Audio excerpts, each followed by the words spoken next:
Hello guys, welcome to my new blog. ನಾನು ನಿಮ್ಮ ಕನ್ನಡಿಗ. ಇವತ್ತು ಮೀನು ಹಿಡಿಯೋಕೆ ಹೋಗ್ತಾ ಇದ್ದೀವಿ. ಸಂಡೇ ಮನೆದಾಗ ತುಂಬ ಬೋರ್ ಆಗ್ತಾ ಇತ್ತು. ಮೀನು ಹಿಡಿಯೋಕೆ ಹೋಗೋಣ ಬನ್ನಿ. ನೋಡಿ ಗೈಸ್, ಗಾಳ ಎಲ್ಲ ರೆಡಿ ಆಗಿದೆ. ಇವಾಗ ಹೋಗೋದೆ ಗೈಸ್.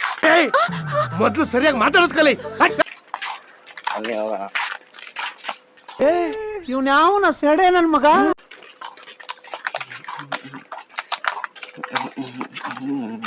ಬಾವಿ ಹತ್ರ ಬಂದಿದ್ದೀವಿ.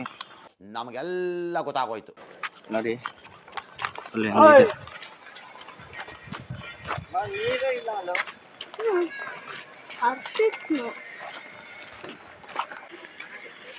ಎಲ್ಲ ಮೀನು ಹಿಡಿತಾರೆ.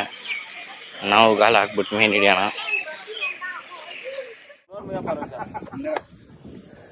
ನೋಡಿ ಗೆಳೆಯರೇ, ಇವರೆಲ್ಲ ನಮ್ಮೂರವರು. ಇಲ್ಲಿ ಕೆಲ್ಸಕ್ಕೆ ಅರಗಿಲಿಲ್ಲ ಅಂತ ಮೀನ್ ಹಿಡಿಯಕ್ ಬಂದವ್ರೆ ಈ ನನ್ನ ಮಕ್ಳು.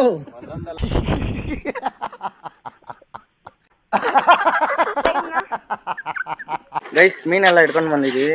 ಇವಾಗ ನಮ್ಮ ಅಜ್ಜಿ ಮನೆ ಹತ್ರ ಹೋಗ್ಬೇಕು ಫ್ರೈ ಮಾಡೋಕ್ಕೆ. ಪೈನಾಪಲ್ ಕಟ್ ಮಾಡ್ತಾರೆ. ಇದನ್ನು ತಿನ್ಕೊಂಡು ಇವಾಗ ಅಜ್ಜಿ ಮನೆಗೆ ಹೋಗೋಣ. ಮೀನು ಫ್ರೈ ಮಾಡೋದು ತೋರಿಸ್ತೀನಿ. ಗೈಸ್, ಮೀನೆಲ್ಲ ಹಿಡ್ಕೊಂಡು ಬಂದು ನಾವು ಕ್ಲೀನ್ ಮಾಡಿ ಖಾರ ಪುಡಿ ಹಾಕಿ ಫ್ರೈ ಮಾಡ್ತಾಯಿದ್ದೀವಿ.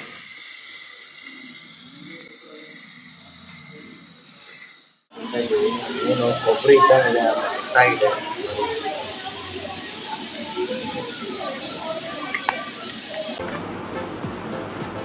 ಅಷ್ಟೇ.